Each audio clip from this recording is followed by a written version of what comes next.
नमस्कार मंडळी, कसे आहात? मस्त ना? तर आज आपण मुगलाई ग्रेव्ही प्रीमिक्स बनवणार आहोत. या 2 चमच्याने आपण मसाल्यांचे माप घेणार आहोत. 1 TBSP म्हणजे टेबलस्पून साधारण 7.5 ते 8 ग्रामचं असतं आणि 1 TSP म्हणजे टीस्पून साधारण 2.5 ते 3 ग्रामचं असतं. 2 टेबलस्पून बदाम, 2 टीस्पून मगजबी, 2 टीस्पून सफेद तीळ मिक्स करून घेऊया. पावडर बेस मसाल्यांसाठी 5 टेबलस्पून मिल्क पावडर, 1 टेबलस्पून कांदा पावडर, 1 टेबलस्पून लाल मिरची पावडर घेऊया.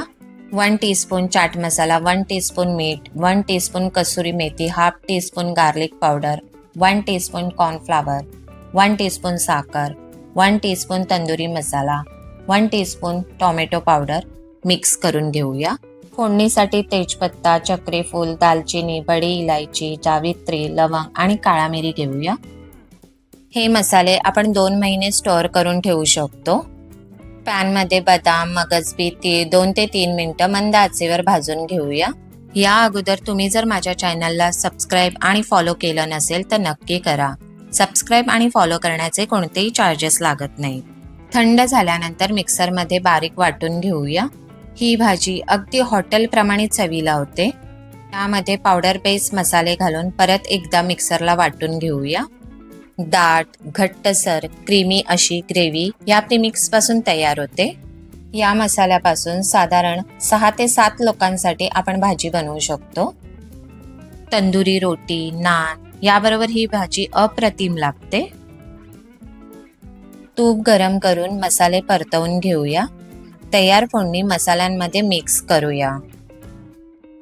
या प्रीमिक्सपासून आपण झटपट होणारी भाजीही बनवणार आहोत. मी अर्धा प्रीमिक्स वापरून कढई पनीरची भाजी बनवणार आहे. ही भाजी बनवताना ना कांदा कापावा लागणार आहे, ना टोमॅटो किंवा कोणत्याही प्रकारचं वाटण करावं लागणार नाहीये. यामध्ये 1 वाटी दूध आणि अर्धा वाटी पाणी घालून मिक्स करून घेऊया. मसाला तयार करताना आपण मीठ घालतो, त्यामुळे मीठ घालण्याची अजिबात गरज नाहीये.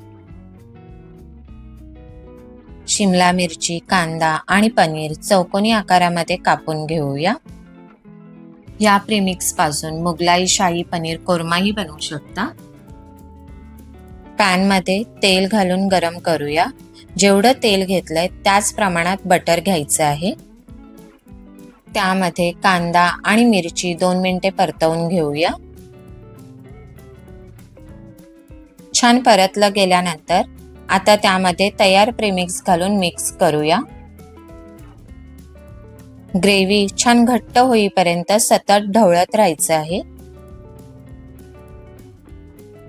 ग्रेव्ही छान घट्ट झाली आहे. त्यामध्ये आता पनीरचे तुकडे घालूया. पनीर मिक्स करून घेऊया. छान क्रीमी ग्रेव्ही तयार झाली आहे. तुम्ही पाहू शकता. ग्रेव्ही थोडी घट्ट करूया. अशा नवीन नवीन रेसिपी पाहण्यासाठी चॅनलला सबस्क्राईब आणि फॉलो नक्कीच करा. कढई पनीरची भाजी तयार आहे. चला तर मग पटकन सबस्क्राईब करा.